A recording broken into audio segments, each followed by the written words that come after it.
Bismillahirrahmanirrahim. Assalamualaikum warahmatullahi wabarakatuh. Alhamdulillahi rabbil alamin. Alhamdulillahilladzi hadana lihada wa ma kunna linahtadiya laula an hadanallah. Asyhadu an la ilaha illallah wa asyhadu anna Muhammadan abduhu wa rasuluh. Allahumma salli wa sallim wa barik ala sayyidina wa maulana Muhammadin wa ala alihi wa ashabihi wa man tabi'ahum bi ihsanin ila yaumiddin. Amma ba'du, rabbi shrah li sadri wa yassir li amri wahlul 'uqdatam min lisani yafqahu qawli. Subhanaka la ilma lana illa ma 'allamtana innaka antal alimul hakim. Allahumma 'allimna ma yanfa'una wanfa'na bima 'allamtana wa zidna ilman ya rabbal alamin. Allahumma inna na'udzubika min qalbin la yakhsha' wa min ilmin la yanfa' wa min nafsin la tashba' wa min da'watin la yustajabu laha. Ma'asyiral muslimin, jamaah yang dimuliakan Allah Subhanahu wa taala, kembali pada kesempatan malam hari ini kita akan mengkaji lembaran-lembaran sirah nabawiyah yang merekam perjuangan dakwah Rasulullah sallallahu alaihi wasallam dan para sahabatnya. Semua itu mereka lakukan semata-mata untuk menegakkan Islam, sekaligus memastikan Islam ini akan terus terwariskan sampai dengan generasi berikutnya. Dan karena wasilah serta keberkahan dakwah beliau serta orang-orang yang mengikutinya itulah kita di negeri yang sangat jauh ini dengan negeri asal beliau, alhamdulillah, termasuk di antara orang-orang yang Allah karuniakan, Allah berikan hidayah, kita bisa tidak sekedar hanya mengenal Islam, tapi juga menjadikan Islam sebagai keyakinan yang mudah-mudahan dapat mengantarkan kita kepada kehidupan yang lebih baik di dunia dan insya Allah juga di akhirat. Ma'asyiral muslimin, jamaah rahimakumullah, dakwah perjuangan Rasulullah sallallahu alaihi wasallam bukanlah perjuangan yang mudah. Walaupun kalau Allah berkehendak, Allah bisa saja menjadikan dakwah Rasul itu gampang saja, tanpa rintangan, tanpa halangan, tanpa permusuhan. Karena Allah yang Maha Kuasa. Tapi kalau seandainya itu yang terjadi, maka tentu kita, orang-orang yang hidup setelah beliau, akan memiliki banyak alasan untuk tidak mengamalkan Islam. Kenapa? Kita akan mengatakan, ya zaman Nabi dakwahnya enak, gak ada rintangan, gak ada kesulitan, semua orang nurut. Sehingga kita tidak punya contoh bagaimana menghadapi situasi dan kondisi yang sulit. Padahal Allah punya kehendak, Allah punya kuasa untuk menjadikan semua itu gampang. Tetapi ternyata sebaliknya, Allah justru memberikan kepada Rasulullah sallallahu alaihi wasallam dan para sahabatnya ujian yang amat sangat berat. Tidak hanya kejahatan, kezaliman dari sisi verbal, cacian, makian, ejekan dan macam-macam, tetapi juga kekerasan dalam bentuk fisik. Bahkan kita sudah paparkan pada kesempatan pekan yang lalu tentang berbagai macam siksaan yang dialami sahabat-sahabat Rasulullah sallallahu alaihi wasallam yang sampai kepada tingkat yang sangat-sangat tidak manusiawi. Ada yang kehilangan penglihatannya, ada yang disiksa dengan cara direbahkan di atas bara api yang panas, ada yang sampai meregang nyawa. Siksaan-siksaan yang begitu luar biasa. Namun mereka tetap teguh, bersabar, dan senantiasa berpegang teguh dengan janji Allah Subhanahu wa ta'ala. Dan begitulah memang sunnatullah. Yang namanya sunnatullah itu berarti sesuatu yang sudah menjadi hukum Allah yang berlaku di dunia. Atau sebagian orang bilang hukum alam. Alam semesta ini tentu di bawah kekuasaan Allah. walaupun disebut hukum alam, artinya tetap itu adalah hukum Allah. Ya. Bahwa setiap manusia yang hidup di muka bumi ini mesti akan mendapatkan ujian. Dalam surah Al-Mulk, Tabarakalladzi biyadihil mulku wa huwa ala kulli syai'in qadir alladzi khalaqal maut wal hayah liyabluwakum ayyukum ahsanu amala. Allah ciptakan mati dan hidup untuk menguji manusia siapa yang paling terbaik amalnya. Semua yang mukmin maupun yang kafir dapat ujian hidup. Terkhusus lagi yang mukmin. Ahasiban nasu ayyutraku ayyaqulu amanna wa hum la yuftanun. Apakah manusia itu akan dibiarkan begitu saja oleh Allah, lisannya mengucapkan aku beriman, tapi kemudian Allah tidak menguji kalimat tersebut? Gak mungkin. Begitu seseorang mengucapkan asyhadu alla ilaha illallah wa asyhadu anna muhammadar rasulullah, dia jadikan Islam sebagai pilihannya, dia jadikan Islam sebagai aturan kehidupannya, maka detik itu pula dia akan mendapatkan ujian keimanan. Karena Allah ingin melihat, dan tentu Allah Maha tahu, siapakah di antara orang-orang yang mengucapkan aku beriman itu, yang kalimatnya itu memang benar-benar keluar tulus dari hati, dan siapa di antara mereka yang berpura-pura saja dengan mengucapkan aku beriman. Tentu Allah Maha tahu. Maka Allah akan tambahkan keimanan, Allah akan berikan ketakwaan kepada mereka yang memang keimanan itu muncul dari dalam hatinya dan dia terus mencari petunjuk Allah. Lalu begitu dia mendapatkan petunjuk, dia berusaha untuk mengamalkan petunjuk itu. Walladzina ihtadaw zadahum huda wa atahum taqwahum. Tapi sebaliknya akan tersaring orang-orang yang memang dengan ucapannya itu dia dusta. Yang disebut dalam Al-Quran dengan sebutan orang munafik. Mereka mengatakan aku beriman, tapi di hatinya ternyata ingkar. Mereka mengatakan aku beriman kepada Nabi Muhammad SAW sebagai utusan Allah, ternyata di dalam hatinya dusta. Maka akan tersaring, falamma zaghu azaghallahu qulubahum.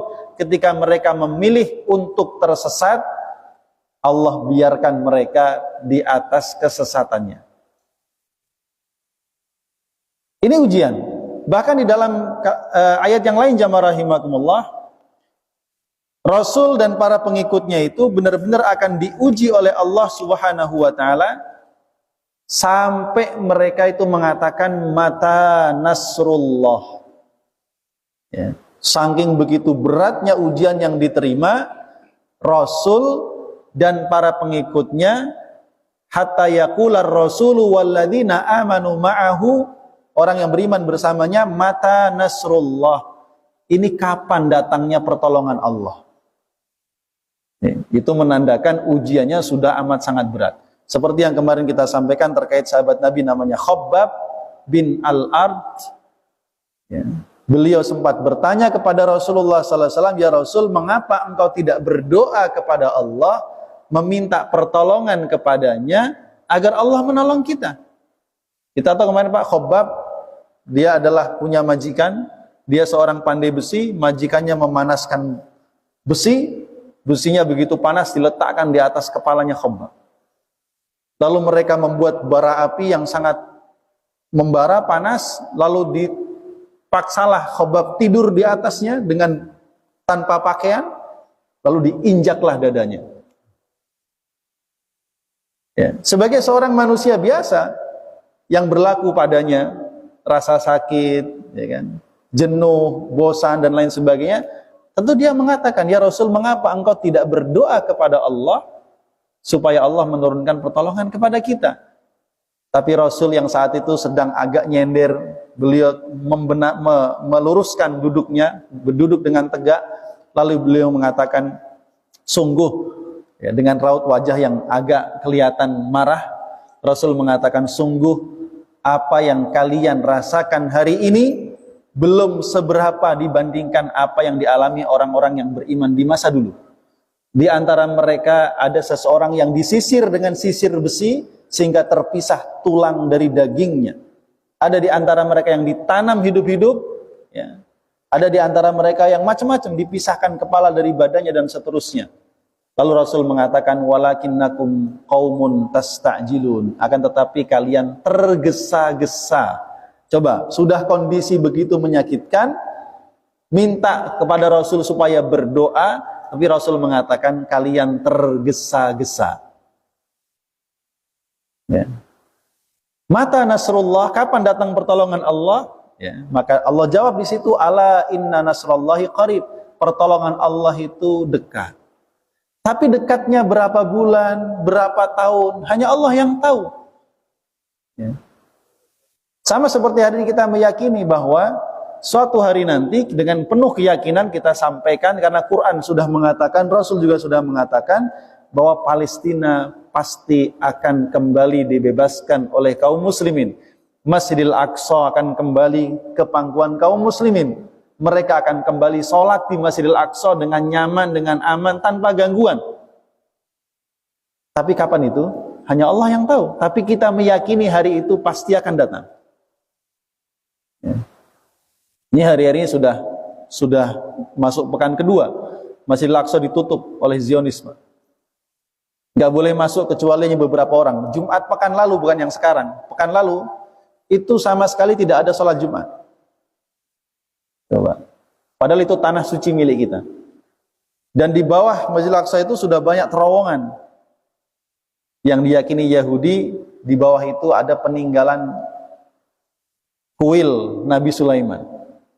Ya. Walaupun nggak ditemukan bukti arkeologisnya.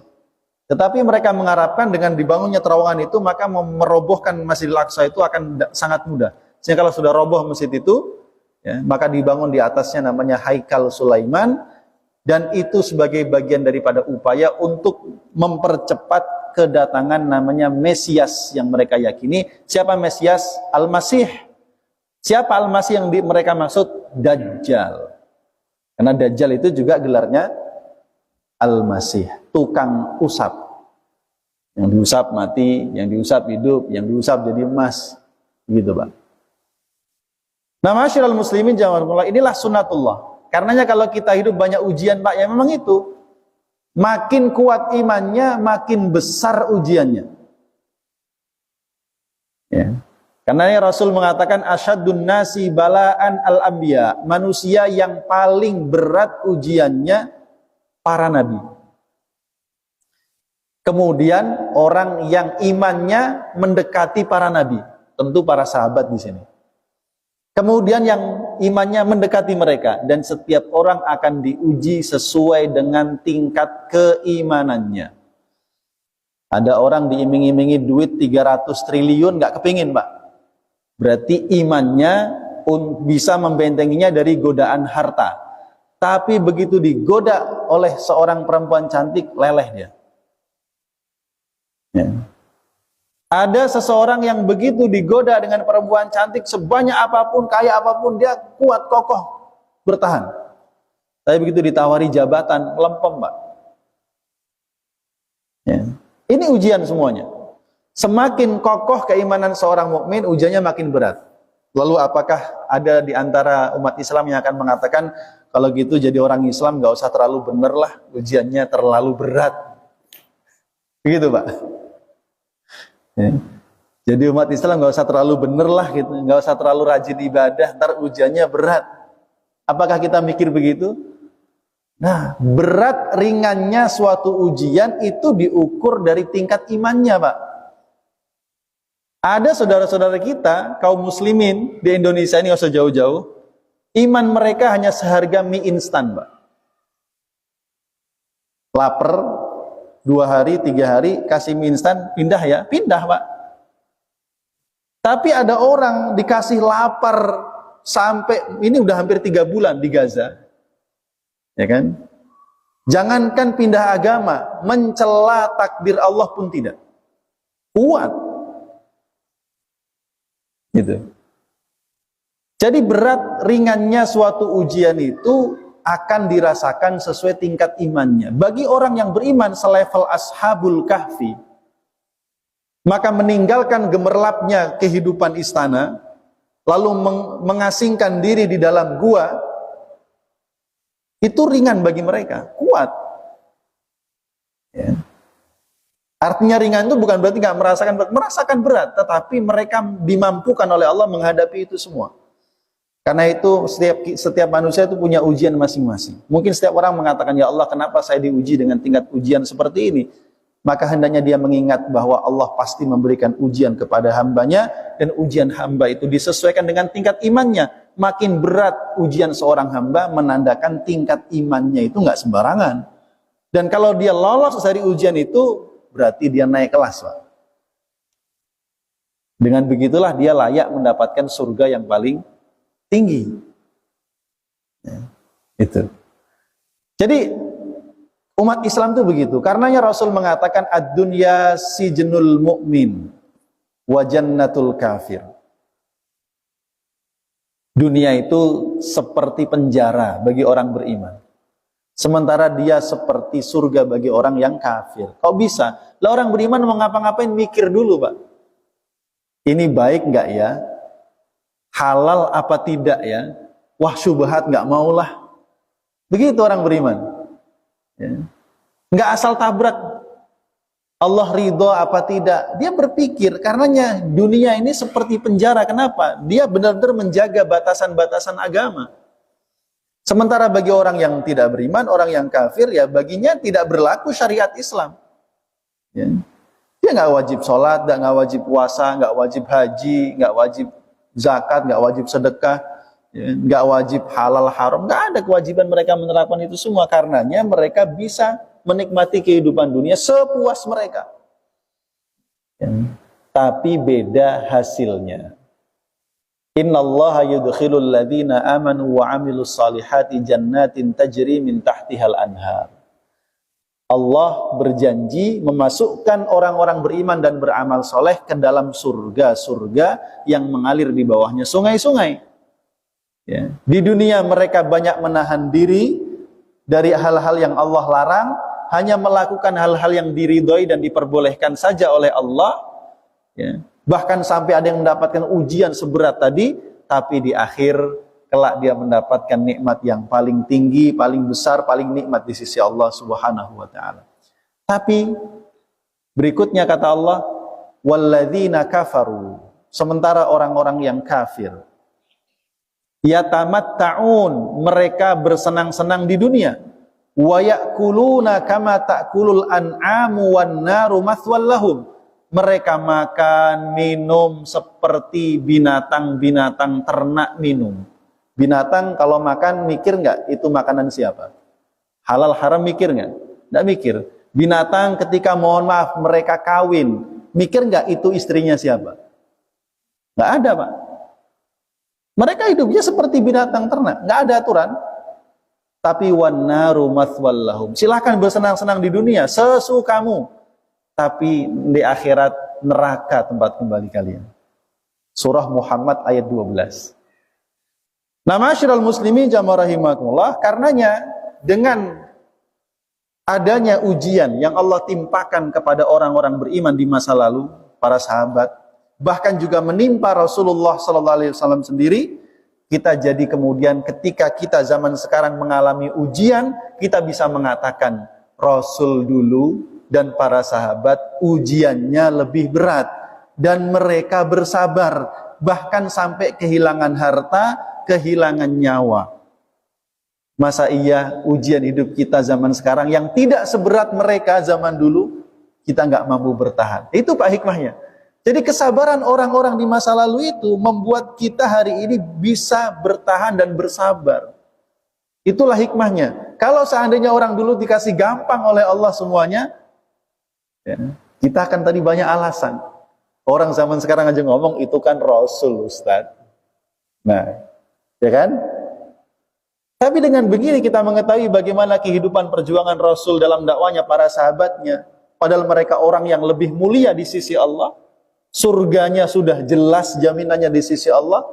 Tetap diuji dengan ujian yang melebihi ujian yang kita alami hari ini. Masa iya kita tidak bisa sabar, Pak? Ya. Ma'asyiral muslimin jamaah rahimahullah. Sehingga apa yang dialami oleh sahabat-sahabat Nabi kemarin berupa penyiksaan-penyiksaan itu juga hampir dialami seluruh kaum muslimin. Hanya saja bedanya mereka yang sebagai orang-orang merdeka, bukan hamba sahaya, mereka memiliki perlindungan dari suku-sukunya. Sehingga kalaupun mereka mendapatkan penyiksaan, tidak separah yang dialami sahabat-sahabat Nabi dari kalangan hamba sahaya atau orang-orang yang mantan hamba sahaya. Bahkan Rasul sendiri juga mendapatkan perlakuan yang sangat kasar. Sebagian sudah kita ceritakan tentang perlakuan Abu Jahal kemarin. Ya. Dan di antara orang yang memberikan kezaliman yang begitu kejam kepada Rasulullah SAW adalah pamannya sendiri, yaitu Abu Lahab. Dulu Abu Lahab orang yang salah satu di antara orang yang sangat berbahagia dengan kelahiran Rasulullah SAW, ya, sampai dia merdekakan budaknya yang bernama Thuwaibah. Ya. Bahkan begitu Rasul dewasa, berumah tangga dengan Khadijah, punya anak-anak perempuan, di antaranya Ruqayyah dan Ummu Kulthum. Abu Lahab saking senangnya sama ponakannya ini, maka dua putri Nabi yang namanya Ruqayyah dan Ummu Kulthum diambil mantu, Pak. Jadi Rasul tuh dengan Abu Lahab gak cuman paman, besan. Rumahnya berdekatan, tetangga juga, saudara, besan, tetangga. Gitu. Tapi begitu Rasul menyampaikan Islam, di kalangan saudara-saudara Nabi, yang paling keras permusuhannya adalah Abu Lahab. Ya. Apa di antara yang dia lakukan? Sudah pernah kita ceritakan bagaimana dia membantah Nabi di Bukit Sofa, sampai Allah turunkan surah Al-Lahab.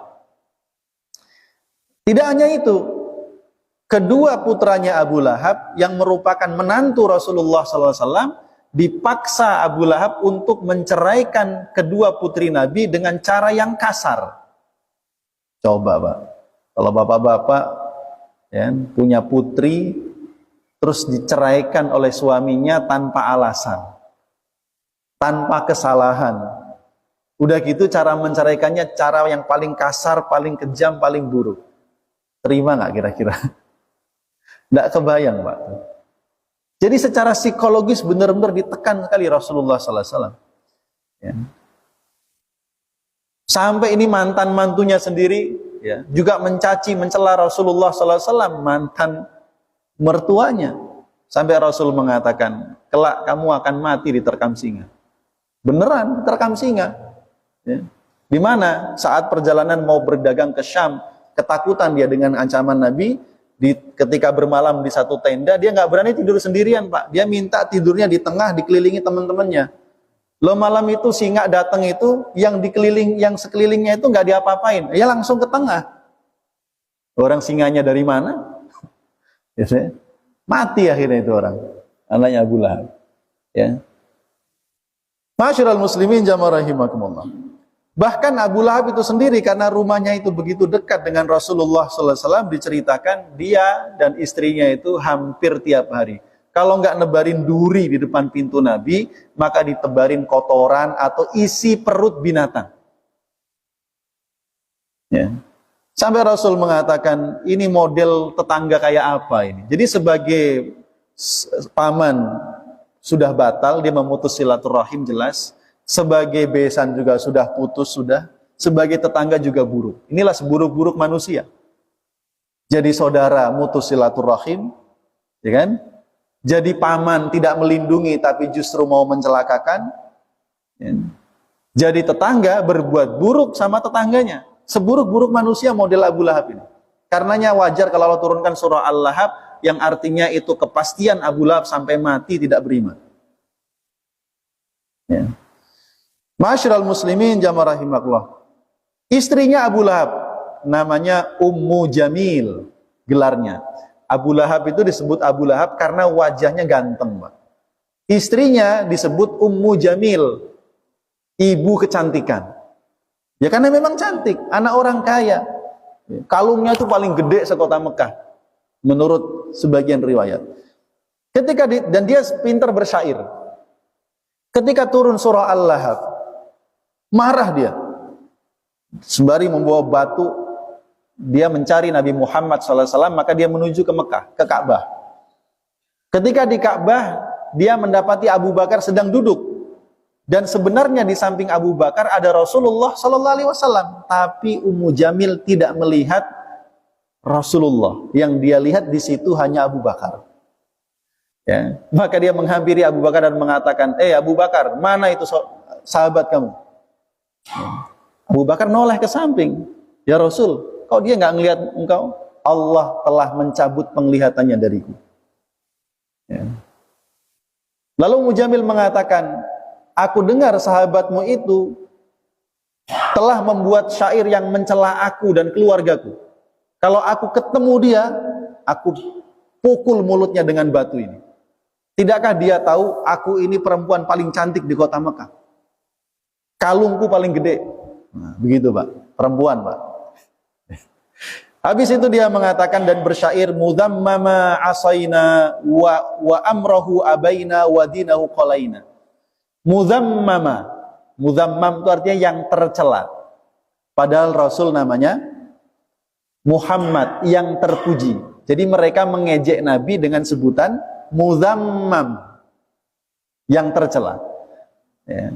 Mudhammam kami durhakai, perintahnya kami abaikan, dan agamanya kami tinggalkan. Itu bunyi syair yang digubah oleh Ummu Jamil.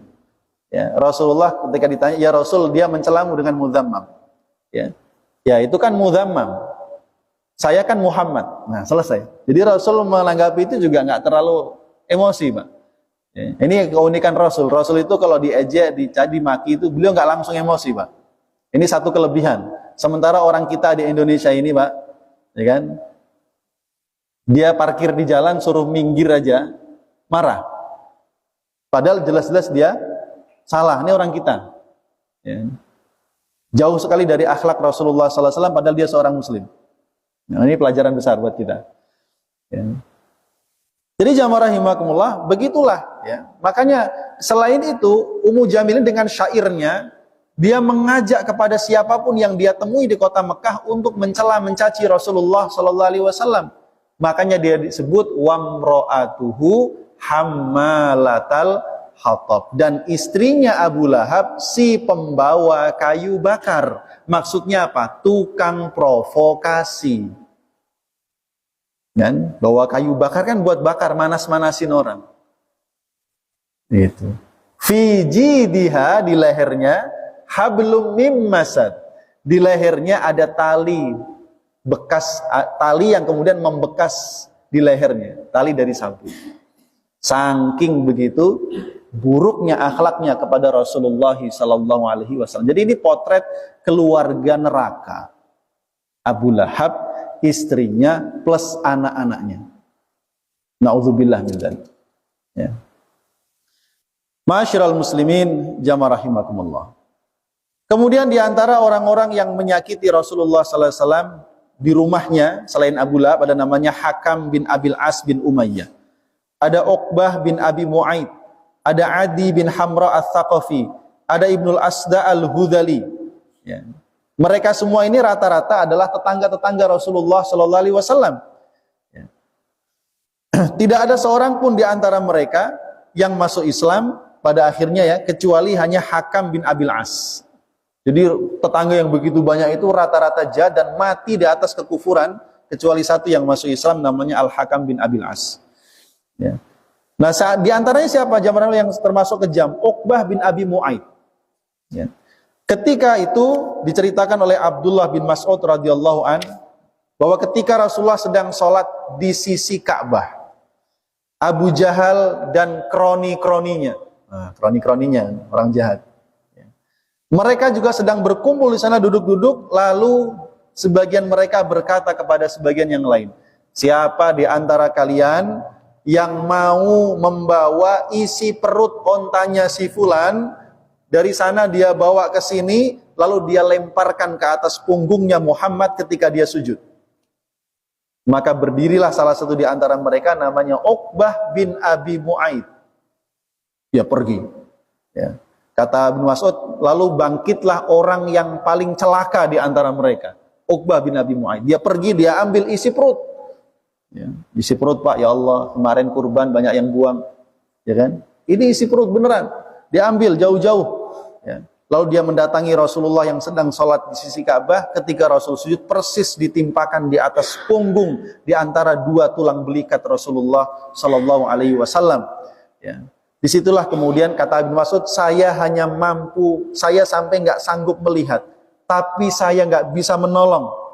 Karena Abdullah bin Mas'ud ini orang miskin, ya, dari suku yang biasa-biasa saja, sehingga dia kalaupun bersuara pasti nggak ada gunanya, nggak didengar.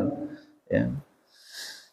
Lalu kemudian ya, mereka tertawa-tawa mentertawakan Rasulullah Sallallahu Alaihi Wasallam, dan Rasul tetap bersujud dan tidak mengangkat kepalanya sampai datanglah putrinya yang bernama Fatimah. Fatimah yang membersihkan punggung Rasulullah Sallallahu Alaihi Wasallam. Ya. Kemudian setelah itu barulah Rasul mengangkat kepalanya dan Rasul berdoa, Allahumma alaika bi Quraisy, ya Allah hancurkanlah orang Quraisy. Ya. 3 kali beliau ulang. Rupanya doa ini didengar oleh mereka, ya, dan membuat mereka menjadi marah. Ya. Lalu kemudian kata Ibnu Mas'ud, kemudian mereka melihat bahwa doanya Rasul ini kayaknya bakal mustajab. Jadi mereka sendiri ketika dengar Nabi berdoa itu takut, khawatir doanya Rasul ini akan terjadi. Lalu Rasul kemudian berdoa lagi. Langsung, kalau tadi kan Quraisy secara umum, sekarang Rasul doanya nyebut merek, Pak. Ya Allah, binasakanlah Abu Jahal, binasakanlah Utbah bin Rabi'ah, binasakanlah Syaibah bin Rabi'ah, Al-Walid bin Utbah, Umayyah bin Khalaf, Uqbah bin Abi Mu'aid. Sampai 7 orang disebut namanya oleh Rasulullah SAW, tapi Ibnu Mas'ud tidak menghafal seluruh nama-namanya. Apa kata Abdullah bin Mas'ud? Demi zat yang jiwaku ada di tangannya, saya melihat semua nama yang disebut Nabi itu semuanya mayoritas tewas pada perang Badar. Kecuali satu, Abdullah bin Abi Mu'aid ditangkap sebagai tawanan, tapi setelah itu pun Rasul berikan keputusan orang ini dihukum mati. Kenapa, Pak? Karena orang ini kalau dibiarin hidup, dia pasti berbuat kerusakan yang sama seperti sebelumnya. Ya. Ma'asyiral muslimin jamaah rahimah. Hal seperti ini pernah dilakukan nabi-nabi sebelumnya. Nabi Nuh kita tahu direkam oleh Allah dalam surah Nuh. Surat Nuh itu surat yang menceritakan curhatan Nabi Nuh tentang dakwahnya kepada kaumnya. Sampai doanya, ya Allah jangan tinggalkan seorang pun di antara mereka tetap hidup di muka bumi. Jangan biarkan mereka punya keturunan, kalaupun mereka punya anak, anaknya sama kayak bapaknya. Makanya bencana yang diturunkan Allah apa, Pak? Banjir besar, nggak ada yang selamat kecuali yang naik kapal yang itu beriman. Yang lainnya musnah karena doanya Nabi Nuh. Jangan macam-macam doanya Nabi ini. Ya. Nabi Musa alaihissalam juga begitu. Direkam dalam Al-Quran. Berdoa, ya Allah engkau telah memberikan kepada mereka segala nikmat dunia, harta, tahta, kekuasaan, semuanya. Ya, ya Allah, hancurkanlah itu semua. Jangan beri hidayah kepada mereka, karena mereka tidak akan pernah beriman kecuali setelah melihat azab yang pedih. Beneran, Pak, diazab oleh Allah, ditenggelamkan semua di Laut Merah, sehingga Fir'aun itu ketika dia mau mati, dia baru bilang saya beriman kepada Tuhannya Bani Israel. Dijawab sama malaikat, telat.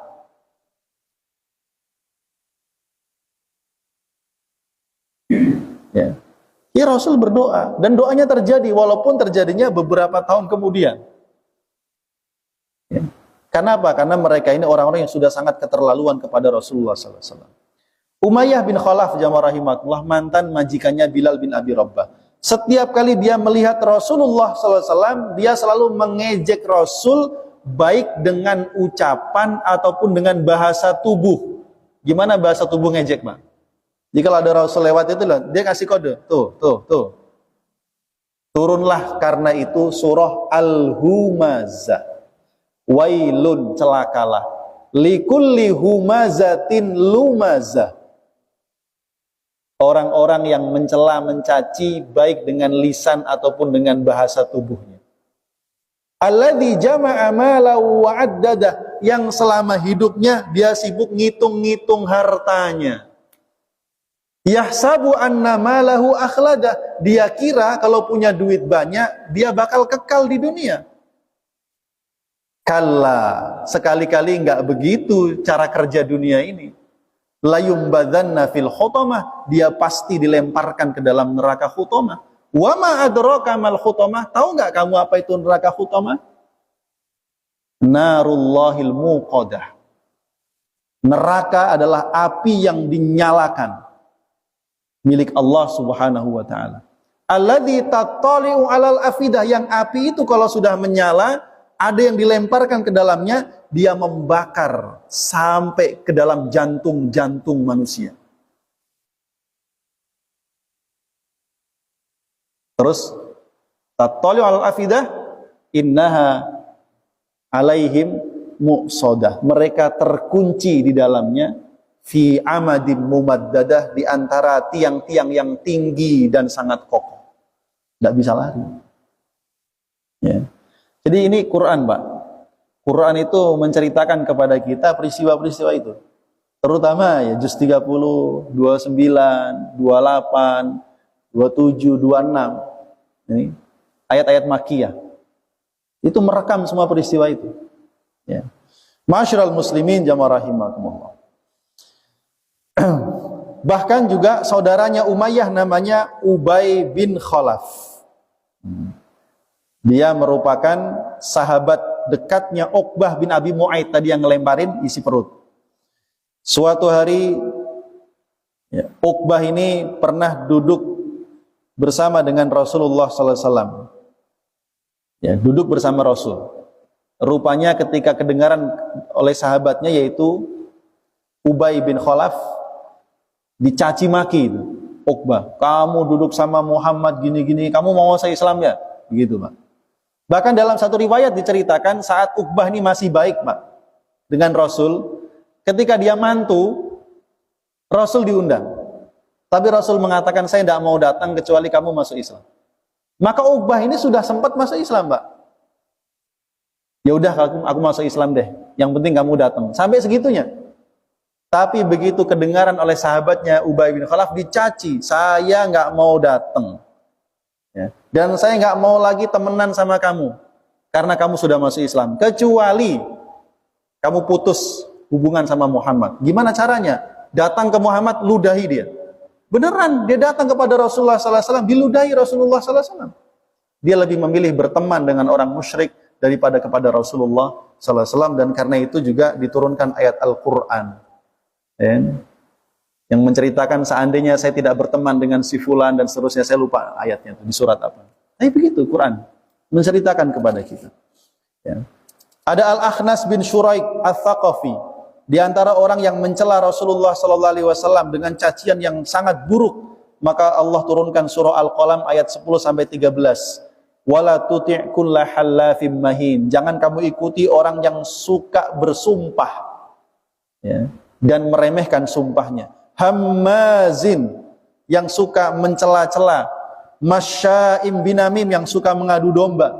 Manna'il lil khairi mu'tadin athim, tidak mau berbuat kebaikan tapi terus bermusuhan, memusuhi dan berbuat dosa. Dan begitu seterusnya. Ya. Jadi ma'asyiral muslimin jamaah rahimakumullah, itulah Rasulullah SAW, dan itu tidak dialami 1-2 hari, tapi bertahun-tahun. Sampai nanti beliau hijrah dari Mekah ke Madinah. Ya. Nah jamaah rahimakumullah, itu baru sedikit gambaran yang dialami oleh Rasulullah SAW. Ya. Dan Rasul dalam menyikapi hal ini, termasuk arahan beliau kepada para sahabat, yang pertama sabar. Ya. Jadi orang lagi diuji itu memang nasihat yang paling baik sabar ya. Walaupun yang diuji mengatakan, gimana jawabannya Pak? Sabar, sabar. Kamu sih nggak ngalami gitu ya. Ya. Rasul pernah lewat di kuburan. Ada ibu-ibu lagi nangis di depan kuburan. Rupanya anaknya kecil meninggal. Maka Rasul bilang, isbiri ya ukhti, sabar wahai saudariku. Perempuan ini nggak kenal kalau itu Rasul, maka dia bilang sabar, sabar. Kamu sih nggak ngerasain yang aku ngerasain gitu, Pak. Lalu Rasul pulang begitu saja, nggak ditanggapi. Lalu sahabat Nabi cerita, itu Rasulullah loh. Baru dia kaget. Maka dia nyusul ke rumah Rasulullah sallallahu alaihi wasallam, lalu dia minta maaf. Ya. Lalu Rasul mengatakan as-sabru indas sadmatil ula. Saudariku, yang disebut sabar itu saat engkau merasakan benturan pertamanya. Jadi kalau sudah lewat setengah hari kok baru sabar, termasuk sabar yang telat, Pak. Walaupun ya nggak apa-apa daripada enggak gitu. Itu kesabaran. Jadi begitulah. Jadi dalam Islam itu sabar itu tanpa batas, Pak. Jadi kalau ada orang bilang kesabaran saya sudah sampai batasnya, ya udah nggak sabar lagi namanya. Kesabaran tanpa batas. Dan Quran menyebutnya sebagai sabrun jamil, kesabaran yang indah. Itu bahasa Nabi Yakub alaihissalam. Punya anak 10 nakal-nakal. Saudaranya yang masih paling kecil dicelakai coba. Nipu bapaknya. Fasabrun jamil, kata Nabi Yakub, udahlah saya sabar aja deh. Ini, jadi kesabaran yang indah itu pertama, sabar yang tidak diliputi dengan keluh kesah kepada manusia, Pak. Kalau mengeluhkan persoalan hidup kepada Allah, memang itulah seharusnya, malah itu berpahala. Tapi mengeluhnya bukan berarti menggugat takdir Allah. Ya Allah, kenapa saya diuji dengan begini? Kalau itu namanya menggugat, nggak ridho terhadap takdir Allah. Mengeluh itu artinya ya Allah, ya kan? Menceritakan, curhat sama Allah itu namanya keluh kesah kepada Allah. Boleh kalau itu. Yang kedua, sabar itu ya, selain tidak berkeluh kesah, keluh kesah itu diungkapkan dengan lisan. Ya kan? Nah biasanya apa yang muncul di lisan itu cerminan dari hati. Maka orang yang sabar, selain lisannya nggak berkeluh kesah, hatinya ini sudah ridho terhadap takdir Allah. Ya. Setelah itu dia buktikan dia tidak melakukan hal-hal yang dilarang Allah. Sabar nih. Sehingga kalaupun marah nggak kelewatan. Nggak sampai mencela, mencaci, mukul, menyakiti, enggak. Karena dia tahu bahwa mencela, mencaci, menyakiti itu larangan. Sabar ini. Nabi Yakub ketika tahu Nabi Yusuf itu nggak pulang dan saudaranya beralasan bahwa Yusuf dimakan serigala, dikasih bukti bajunya dilumuri darah, dia lupa. Bajunya itu nggak dikoyak-koyak, jadi kok masih utuh bajunya, ada darahnya. Ini Nabi Yakub tahu kalian bohong, gitu. Tapi beliau satu tidak mencaci anaknya, tidak dipukuli itu anaknya, nggak pula diusir dari rumah. Sabar Nabi Yakub. Dan itu bukan sehari dua hari, berapa lama? Sampai Nabi Yakub jadi pejabat Mesir, Pak. Nanti ditambahi lagi, Bunyamin nggak balik. Tambah sedih lagi, nangis sampai buta itu mata. Sabar, beliau masih bilang fasabrun jamil. Itu namanya sabar. Jadi ma'asyiral muslimin jamaah rahimakumullah, begitulah. Tetapi kesabaran bukan berarti pasrah begitu saja. Rasul melakukan strategi untuk mengamankan sahabatnya, ya. Apalagi juga beliau harus tetap mengajarkan kepada mereka Islam. Rasul pilih rumah sahabat namanya Arqam bin Abil Arqam. Rumahnya agak jauh dari Ka'bah, dan kabilahnya Arqam ini kabilah yang punya musuhan sama kabilah di Mekah ini. Supaya apa? Nggak dicurigai, masa iya Muhammad milih rumah di tempat kabilah yang bermusuhan sama sukunya. Itulah kecerdasan Rasulullah SAW. Disitulah Rasul kalau dapat wahyu mengajarkan kepada sahabatnya, dari sahabatnya mencar ke tiap rumah satu-satu, ngajinya rahasia, Pak. Jadi kalau masuk rumah orang mau ngajarin ngaji, itu sendalnya dibawa masuk. Biar nggak ketahuan. Nah kalau ketahuan ngumpul-ngumpul saat itu, siapa nih? Pengikut Muhammad. Celaka, Pak. Ya. Begitulah jamaah rahimakumullah ujian hidup yang dialami Rasul, padahal beliau hidup bukan untuk dirinya sendiri. Beliau sudah meninggalkan dunia. Beliau sibuk berdakwah, menyampaikan Islam, ingin menjadi wasilah hidayah bagi umat manusia. Tapi beliau mendapat ujian yang begitu berat, ya. Maka kalau kita hari ini mendapatkan ujian dari Allah hanya dalam seputar urusan dunia, kita belum apa-apanya. Mudah-mudahan bermanfaat dan mudah-mudahan Allah bisa menguatkan iman Islam, termasuk juga kesabaran kita dalam kehidupan ini. Wallahu a'lam bishawab.